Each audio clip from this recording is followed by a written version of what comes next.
साथियों, आज आपको एक ऑफर मिलने वाली है। एक ही वीडियो में आपको मिलेंगे 4 बहुत बड़े बड़े सवालों का जवाब जो कि आप ढूंढते हैं वीडियो में।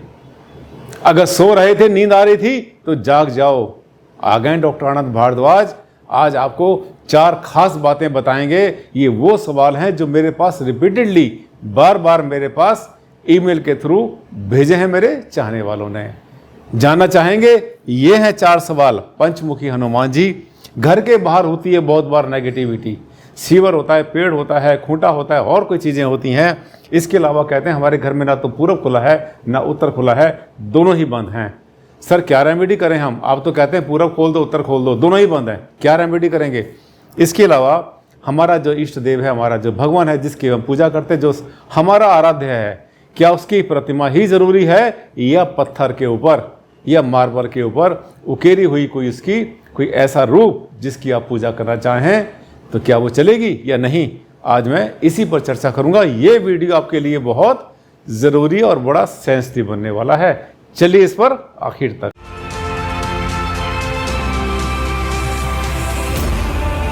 नमस्कार, मैं हूं डॉक्टर आनंद भारद्वाज और लाया हूं आपके लिए एक ही वीडियो में 4 बहुत बड़े बड़े सवालों के जवाब। और सबके सब सवाल जो हैं बर्निंग क्वेश्चन कहते हैं, जिनको हम कहते हैं यक्ष प्रश्न। जवाब ढूंढते हैं, जवाब आपको चाहिए लेकिन कोई देने वाला तो हो। जी हाँ, मैं आपको दूंगा उन 4 सवालों के जवाब जो मेरे पास मेरे चाहने वालों ने ईमेल के थ्रू भेजे हैं। ये 4 सवाल आपके सामने देख रहे हैं। सबसे पहला सवाल लेते हैं हम। ये देखिए, मेल आई है। मैंने उनकी मेल को, उनके सवाल को अपनी मेल पर लिया ताकि उनकी प्राइवेसी को मेंटेन कर पाऊँ और उनके सवाल को आपको अच्छी तरह से मैं आपके सामने पेश कर पाऊँ। इसमें 4 सवाल मेरे पास हैं एक साथ, जिनको आज मैं लूँगा। जो इनका टॉपिक भी वही है जो मैंने आपको बताए थे। मन में जिज्ञासा है, उलझ गए हैं, जवाब नहीं मिल रहा है, तरह तरह के वहम, तरह तरह की बातें माइंड में आ रही हैं और नेट पर कोई जवाब देने को तैयार नहीं है। ये देखिए, इसमें सवाल सबसे पहला क्या है? ये राम कुमार दुबे जी ने लिखा है लखनऊ से। साथियों, थोड़ी सी हेर फेर कर देता हूँ नाम में मैं, ताकि किसी का सही नाम, पूरा का पूरा नाम या स्थान जो है मैं डिस्क्लोज ना करूं। लेकिन काफ़ी कुछ मिलता जुलता होता है उसी से जिन्होंने एक्चुअल में भेजा होता है। और यदि आपने भेजा है तो दुबे जी आप भी पहचान रहे होंगे कि हाँ, ये आपका सवाल आ गया। इनका सवाल है कि मेरा घर दक्षिण मुखी है। आपने बताया था कि अगर दक्षिण मुखी भवन में पंचमुखी हनुमान जी की तस्वीर लगाते हैं तो बहुत अच्छा रहता है वास्तु दोष हटाने के लिए। मेन गेट से घर के अंदर आने के बाद सामने वाले दीवार पर लगाना है या घर के बाहर मेन गेट के ऊपर लगाना है? बहुत बड़ा सवाल। कोई पूछते हैं बाहर लगाएं या अंदर लगाएं। दूसरी बात यह है कि और फोटो फ्रेमिंग करवा के लगाएं या मूर्ति लगाएं, कौन सा ज़्यादा अच्छा रहेगा? ये जो शब्द है, इसमें जब टाइपिंग करते हैं लोग, अपना कोई मैसेज भेजते हैं तो उसमें थोड़ा बहुत उसमें टाइपिंग मिस्टेक होने का चांसेस हो जाते हैं, उसको आप ना समझें। और सर, वास्तु एक्सपर्ट बोलते हैं कि अगर आप इसको बिना पूजा करवाए घर में लगाते हैं तो आपको इसका लाभ नहीं मिलेगा। बताते हैं पहले फ़ोटो को किसी दूसरे हनुमान मंदिर में दर्शन करवा कर फिर लगाना चाहिए। सर आप इस टॉपिक पर एक और वीडियो बनाइएगा, ठीक है? ठीक। अब क्या होता है कि ये ऐसा ज़रूरी नहीं है। जो जैसा किसी ने उनको कहा कि अगर आपको जो है पंचमुखी हनुमान जी की फ़ोटो लगानी, पहली बात तो घर के अंदर लगाओ या बाहर लगाओ, ज़्यादा अंतर नहीं पड़ता। लेकिन इसको बाहर को फेस करना है। आप जैसे बाहर आपका मेन गेट लगाए, लोहे का है या 4 दीवारी है, उसके ऊपर लगाएं, ज़रूरी नहीं है। ज़्यादा अच्छा रहेगा आप अपने भवन के ऊपर लगाएं तो ज़्यादा अच्छा रहेगा। भवन आपका यानी 4 दीवारी के अंदर होता है, लेकिन हनुमान जी की जो प्रतिमा है या उनका जो फोटो है बाहर रहेगा। दूसरी बात, आप फोटो लगाएं या प्रतिमा लगाएं, कोई खास अंतर इससे नहीं पड़ता, खास क्या बिल्कुल भी अंतर नहीं पड़ता। और इसके अलावा जो है इसके लिए इसकी पूजा करवा कर हनुमान मंदिर में दर्शन करवा के वहाँ लगाना ज़रूरी नहीं है। हर किसी का अपना अपना सिद्धांत, अपनी अपनी श्रद्धा, जैसा हमारे दिल में होता है। रामचरितमानस की आपने वो चौपाई पढ़ी होगी या सुनी होगी कि जाकी रही भावना जैसी, प्रभु मूरत देखी तीन तैसी। आपके मन में जैसी श्रद्धा है वैसा ही लगाएं, इसमें कोई अंतर नहीं पड़ता। लेकिन वो कोई भी मूर्ति या कोई भी ऐसा कोई पोज वो खंडित या टूटा फूटा या ख़राब नहीं होना चाहिए। बाहर लगाने के बाद यदि वो लगता है कि इसका जो है शेप ख़राब हो गई है, कलर ख़राब हो गया है, रंग ख़राब हो गया है, तो उसको तुरंत बदल भी दें। इसके साथ साथ लिखा इन्होंने, और सर और क्लियर करिए सब डाउट को, और ये भी बताइए अगर किसी को पता नहीं है। हाँ देखिए, दूसरा सवाल भी इन्होंने पूछा हुआ इसी के अंदर, राम कुमार दुबे जी ने। पता नहीं है उसके घर में कोई वास्तु दोष है या नहीं, फिर भी अगर ये ऐसी कोई चीज़ लगा लेता, कोई नुकसान तो नहीं होगा? बिल्कुल नहीं होगा। मैंने बहुत बार पहले भी आपको कहा था कि यदि आपके घर में कोई वास्तु दोष है या नहीं है और आपको डाउट हो रहा है, शक आपको हो रहा है कि मैं इसकी रेमेडी करूँ या ना करूँ, कर लो। रेमेडी हमेशा फ़ायदा करती है। ये तो ऐसा मान लो जैसे कि होम्योपैथिक दवाई होती है साथियों, देसी दवाई होती है, ताकत की दवाइयाँ होती हैं, ये इनसे कोई साइड इफेक्ट इनका कुछ नहीं होता, नुकसान कुछ नहीं होता, फ़ायदा कर देती हैं। ठीक है, और आप तो अच्छा कर रहे हैं ना, इसमें कोई बुराई नहीं है। इसके बाद हो गया, प्लीज़ सर रिक्वेस्ट यू मेरे सभी क्वेश्चंस का आंसर दीजिए, आपके आंसर में लॉजिक होता है। गुड, अच्छा लगता है जब ऐसे लिखते हैं, इसीलिए मैं आपको बहुत साल से फॉलो कर रहा हूँ। पर्टिकुलर इस टॉपिक पर अभी आपका डिटेल वीडियो, हाँ, इस पर हनुमान मंदिर, इसके हनुमान जी के बारे में मैंने दिया था, पंचमुखी हनुमान जी के लिए। तो आप, मुझे लगता है कि आपको अपने सवाल का जवाब मिल गया है। आप ही को नहीं मिला, बहुतों को मिल गया। मुझे लगता है कि आपको पंचमुखी हनुमान जी के बारे में आपके मन में जो डाउट था वो क्लियर हो गया होगा। ये पंचमुखी हनुमान जी की जो प्रतिमा है या उनका रूप है, छोटा हो या बड़ा हो, इसके साइज से कोई अंतर नहीं पड़ता। आपके मन में श्रद्धा होनी चाहिए और विश्वास होना चाहिए कि जिस काम के लिए, जिस पर्पस है, जिस उद्देश्य से आप इसको लगा रहे हैं, वो पर्पस पूरा होगा। विश्वास और श्रद्धा, इन दोनों में बहुत ताकत होती है साथियों। आगे चलते हैं। अगला सवाल हमारे सामने आया है, ये मूर्तिदेव 3555, ये जो है उनका चैनल का नंबर होगा, जो भी होगा। तो जय सिया राम जी की। जी सर, कुछ लोगों ने के सवाल होते हैं कि वास्तु में एक व्यक्ति का सवाल था कि रैंप से घर के अंदर आते, हाँ, जो मैं सवाल जवाब करता हूँ, मैं जो रिप्लाई करता हूँ कमेंट्स की, उसमें किसी को इन्होंने कोई रेफरेंस लिया है उसमें से कि घर के अंदर आते आते जाते समय नीचे आते हैं पश्चिम दिशा में, तो ये गलत हुआ ना। और वास्तु वाला उत्तर देता है कि वो घर से बाहर है, आपकी बाउंड्री वॉल से बाहर है। एक व्यक्ति का सवाल था कि मेरे रैंप के नीचे सीवर लाइन का ढक्कन है, सीवर लाइन का ढक्कन है। आपने उत्तर दिया था कि वो घर से बाहर है, ठीक है, उससे कोई अंतर नहीं पड़ेगा। उसमें यही उत्तर है कि वो चार दीवारी के बाहर है। फिर वास्तु में क्यों लिखा गया है कि गड्ढा नहीं होना चाहिए, ठीक सामने कोई बिजली का पोल नहीं होना चाहिए, कोई भारी पेड़ नहीं होना चाहिए ईशान की तरफ, पशु बांधने का खूंटा सामने नहीं होना चाहिए, घर के सामने यानी मुख्य गेट के सामने, मकान के दक्षिण की तरफ कोई नदी बहती हो, मकान के सामने या पास में मंदिर नहीं होने, सबका मकान के बाहर, सब कुछ तो बाहर के, सब मकान के बाहर है।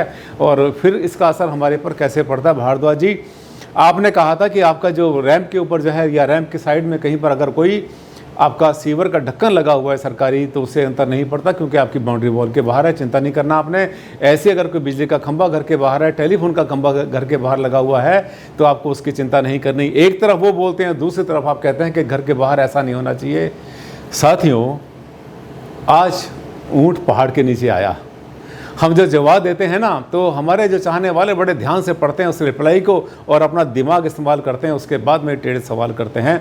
बहुत अच्छा सवाल किया। यानी ऐसा थोड़ा ही है कि वास्तु कंसल्टेंट हैं हम, तो जो चाहें वो बोल देंगे। हमने कहा हाँ इसका असर नहीं होगा क्योंकि ये आपके घर के बाहर है। नहीं, घर के बाहर ये होगा तो असर पड़ जाएगा। एक चीज़ पर हम कहते हैं असर पड़ता है, दूसरे पर असर नहीं पड़ता। ये क्या होता है? अगर घर के बाहर कोई चीज़ है तो उसका सबका असर पड़ना चाहिए, घर के अंदर अगर कोई चीज़ है तो उसका असर पड़ना चाहिए। ये क्या हुआ कि किसी चीज़ का असर पड़ता है, किसी का नहीं। मैं आपको समझाऊंगा। बड़ा अच्छा सवाल किया और इस सवाल से बहुत लोगों को जवाब मिलेगा। खास तरीके से जो वास्तुशास्त्री वास्तु का काम करते हैं या मेरे चाहने वाले मेरे शिष्य जिन्होंने मुझे सब्सक्राइब किया हुआ, मुझसे वास्तु सीखते हैं, और वो हज़ारों 10-15 हज़ार स्टूडेंट्स जिन्होंने सीखा था, सबको जवाब मिलेगा। ये एक ऐसा उदाहरण देके आपको समझाता हूँ कि घर के बाहर और घर के अंदर कैसे असर पड़ता है, कैसे नहीं पड़ता। आप ये मान के चलिए कि आपके घर के आसपास पड़ोस में कोई दाएं बाएं राइट लेफ्ट कहीं पर कोई ऐसी फैमिली रहती है जो कि बड़ी शांत है और वो कुछ भी करती है, कुछ भी नहीं करती, आपको असर नहीं पड़ता। लेकिन एक परिवार ऐसा है कि उसके अंदर जो है जितने लोग हैं वो रोज़ हंगामा करते हैं, शराब पी के वहाँ पे तमाशा करते हैं, झगड़ा करते हैं, हर किसी से बहस करते हैं, मारपीट करने को तैयार रहते हैं, आपके घर के पास रहते हैं, तो उनका असर आपके ऊपर पड़ेगा। अगर आपके घर के सामने अगर कोई ऐसे पशु, आवारा पशु घूम रहे हैं जो हर किसी को सींग मार के उड़ा देते हैं या किसी को काटते हैं, ऐसे कोई जंगली कुत्ते होते हैं, जो आवारा कुत्ते होते हैं, वो आपके ऊपर असर पड़ेगा। ऐसी कोई भी चीज़, अगर आपके घर के सामने कोई ट्रांसफार्मर लगा है जिसमें से कि चिंगारियाँ निकलती रहती हैं, आपके घर में चमक मारता है और बहुत बार उसके कारण वहाँ पर इलेक्ट्रोमैग्नेटिक रेडिएशन बढ़ जाता है, तो प्रभाव पड़ेगा। यानी आपके घर के बाहर कोई भी चीज़ अगर हलचल करती है और आपके घर के अंदर तक असर आता है, आपकी सेहत पर असर पड़ता है, आपके मन पर असर पड़ता है और आपके व्यवहार को भी वो हिला देता है, तो इसका मतलब उसका असर पड़ेगा। अब आप पूछेंगे सर असर किसका नहीं पड़ेगा? उस किसी भी चीज़ का असर आपके ऊपर नहीं पड़ेगा जो कि शांति से आपके बाहर है और आपको ना ले रही है ना दे रही है। जैसे मैंने कहा था कि सीवर का ढक्कन अगर घर के बाहर होगा तो हर घर के सामने सरकारी सीवर की लाइन होती है, सरकारी ढक्कन भी होते हैं, हर घर को जो है अपना सीवर का एक पॉइंट मिला होता है और वहाँ पर जो है मैन होल बनाकर या सरकारी होल बनाकर उसको जोड़ा जाता है। लेकिन अगर वो बंद है पूरी तरह से, कोई खतरा वहाँ पर नहीं है और उसमें से गंदी हवा नहीं निकल रही है, तो वो आपको कोई खास नुकसान नहीं करेगा क्योंकि घर के बाहर है। लेकिन अगर वही ढक्कन मान लिया टूटा हुआ है, गिरने का खतरा, उसमें से गंदी गैस आ रही है, बुलबुले निकल रहे हैं उसके अंदर से, तो डेफिनेटली निश्चित रूप से आपको डिस्टर्ब करेगा, उसका प्रभाव आपके ऊपर पड़ेगा, चाहे घर से बाहर ही क्यों ना हो। यही हाल होता है बिजली के खंभे का। हर घर के सामने बिजली के खंभे होते हैं, लंबी लंबी लाइनें होती हैं। टेलीफोन की लाइनें पहले होती थी, अब तो टेलीफोन के खंभे भी हट गए हैं। वो जो खंभे होते हैं, जब तक शांति से खड़ा है और आपका आपको कुछ ना ले रहा है ना दे रहा, कोई खास नुकसान नहीं पड़ता। लेकिन जब उसमें से चिंगारियाँ निकलती हैं, जब उनकी तारें टूट के नीचे गिरती हैं, तो आपके ऊपर बहुत बड़ा असर पड़ता है। इसलिए जो ट्रांसफार्मर होते हैं, वो जो बड़े बड़े ट्रांसफार्मर होते हैं, तो उनका प्रभाव आपके ऊपर पड़ता है, चाहे वो किसी दिशा में भी हो। तीसरी बात आती है, जैसे पूछा खूंटा के बारे में। गांव में रहते हैं, अगर घर से बाहर निकलते हैं दरवाजे से बाहर, या पगडंडी या कच्चा रास्ता बहुत बार गांव में होता है, पगडंडी नहीं होती, पक्का नहीं होता, और वहां पर आपने गाय भैंसे बांधते हैं, खूंटे बांधते हैं, वहाँ लगाए आपने, और वो खूंटा आपके रास्ते में आता है, और कभी भी डर है कि आप या घर में आपके जो मेहमान आया है उलझ के गिरेगा, चोट खाएगा, तो वो भी नेगेटिव बन जाता है खूंटा। अब रही बात नदी की। अगर नदी आपके दक्षिण दिशा के अंदर है, घर के बिल्कुल पास है, तो उसके ऊपर शाइन होकर, उसके ऊपर चमक होकर, रिफ्लेक्शन से वहाँ पर जो अल्ट्रावायलेट 3 UV3 एल्बेडो जिसको कहते हैं साइंस में, अगर उसका इम्पैक्ट आपके ऊपर आएगा तो 100% आपके ऊपर आएगा। लेकिन यदि वो नदी बहुत ज़्यादा दूर है तो विशेष अंतर नहीं पड़ता। साथियों, मुझे लगता है मैंने आपको इस छोटे से एग्जाम्पल से मैंने सब कुछ समझा दिया। नहीं, जो हमें हिलाता है, डिस्टर्ब करता है, परेशान करता है, जिसको हम नोटिस करते हैं, जिसको देखते हैं, जिसके बारे में सोचते हैं, जो हमें कई बार परेशान भी करता है, वो सब चीज़ें हमें नेगेटिव हमारे लिए बन जाती हैं। लेकिन जो चीज़ शांति से बाहर है, वो हमारा क्या ले रही है? लोग रहते हैं, जीते हैं, पशु भी पालते हैं, कोई अंतर नहीं पड़ता। अब इसके बाद लेते हैं अगला सवाल, ये विकास कुमार जी का। विकास कुमार 020, उत्तर बंद है, पूरब भी बंद है, इस पर वीडियो बनाइए, आप उपाय दो। आज तक इस तरीके का वीडियो किसी ने नहीं बनाया। यानी हम कहते हैं कि आप पूरब खोलो और उत्तर खोलो, पूरब भी खोलना चाहिए, उत्तर भी खोलना चाहिए। बड़ा आसान है साथियों, कह देना किसी भी कंसल्टेंट के लिए। आपके लिए कितना मुश्किल है? छोटे छोटे घर होते हैं, पुराने गांव होते हैं, कस्बे होते हैं, छोटे शहर होते हैं, जहाँ पर एक एक इंच आपको जो यूज़ करनी पड़ती है। जब आपने मकान बनाया था, आपके फादर ने, तब घर में 2-4 प्राणी थे। आज परिवार बड़ा हो गया और आपने पूरे के अंदर कमरा बना लिया, पूरा आपने बंद कर दिया, तो कई बार क्या होता है कि पूरब और उत्तर दोनों ही बंद हो जाते हैं। वास्तु वाला वहाँ पर आपको टेंशन क्रिएट कर देता है कि अरे आपका तो पूरब भी बंद हो गया, ज्ञान, बुद्धि, विवेक, बच्चों का कैरेक्टर सब कुछ गया। अरे उत्तर बंद हो गया, धन बंद हो गया, कुबेर का रास्ता आपने बंद कर दिया। नहीं, ऐसा नहीं है। देखिए, खुलना चाहिए। पूरब और उत्तर दोनों ही बहुत अच्छी दिशाएं हैं, इनको जितना खोलें ज़्यादा से ज़्यादा उतना अच्छा है। पर कभी कभी मजबूरी ऐसी होती है कि हम उनको खोल नहीं पाते। खोल क्या नहीं पाते? वहाँ तक कमरा बन गया है या पड़ोसी की दीवारें वहाँ पर बनी हुई हैं, आपके पास कोई विंडो भी नहीं है।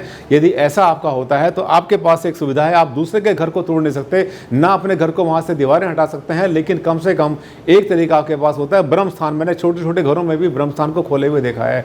छोटा सा कट अगर छत में लगा लेते हैं तो वहाँ से भी लाइट और एयर अंदर आती है, एक तरीका।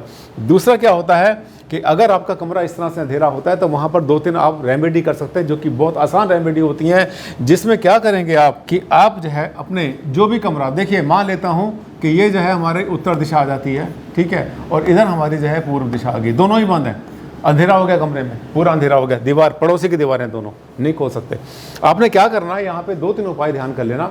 आपको पूरब और उत्तर के अंदर, नॉर्थ और ईस्ट के अंदर भी आपको पॉजिटिविटी आ जाएगी, मिल जाएगी। नंबर 1 क्या करेंगे कि इसमें जो है आप कोई ना कोई ऐसी लाइट यहाँ पर यूज़ कर सकते हैं, जैसे छत के अंदर जो है कोई भी स्पॉट लाइट, 2-3 लाइट अगर आप लगा देते हैं उत्तर दिशा में, तो आपको ये जो है ना येलो कलर दिख रहा है, लेकिन ये जो है इसको वार्म वाइट लाइट कहते हैं हम लोग, वार्म वाइट, और वाइट भी यूज़ कर सकते हैं। इसी तरह से जो पूरब दिशा आपकी है, इसमें भी आप जो है इस तरह से यूज़ कर सकते हैं। ये जो लाइट ऊपर से नीचे गिरती है, जिसको हम कहते हैं स्पॉटलाइट, आसानी से लगा सकते हैं। आपके घर में लाइट भी मिल जाएगी, और बहुत थोड़े से वॉट के होते हैं, 1-2-3 वॉट के होते हैं। ये लाइट शाम के समय या दिन में जब भी अंधेरा मालूम पड़ता है तो वहाँ पे ज़रूर जलाएं। तो ये लाइट आपको नंबर 1 एक तो पॉजिटिविटी देगी। दूसरा, इसके साथ साथ क्या कर सकते हैं आप कि इसके साथ साथ यदि आप इसके अंदर अगर 2-4 इसमें अगर ब्लू लाइट भी लगा दें उत्तर दिशा में, तो और अच्छा हो जाएगा।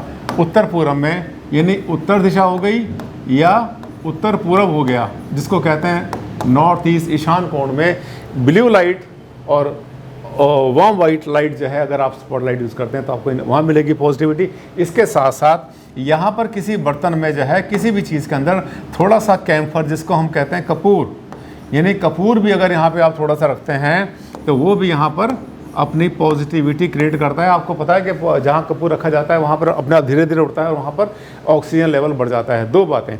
तीसरी बात, उस नॉर्थ ईस्ट में ये जो आपका जो कोना बनता है, जो ईशान कोण का जितना भी आपका कोना बनता है, इस सब के अंदर आपने नमक का पोछा ज़रूर लगाना है। ज़मीन को भी पॉजिटिविटी बनाना है, अपने ऊपर की कॉस्मिक एनर्जी को पॉजिटिव बनाना है। साथ साथ जो पैरेलल वाइब्रेशन जिसको हम कहते हैं, आसपास की एनर्जी, इनको बनाएंगे तो ज़्यादा अच्छा रहेगा। इसके बाद ध्यान कर लेना, आपको जहाँ भी खिड़की मिली है, चाहे वो पश्चिम में है या दक्षिण में, उसको भी सुबह शाम खोलने की आदत डालेंगे तो अच्छा रहेगा। आइए इसके बाद नेक्स्ट चलते हैं। ये अजय जैन जी हैं रेवाड़ी से।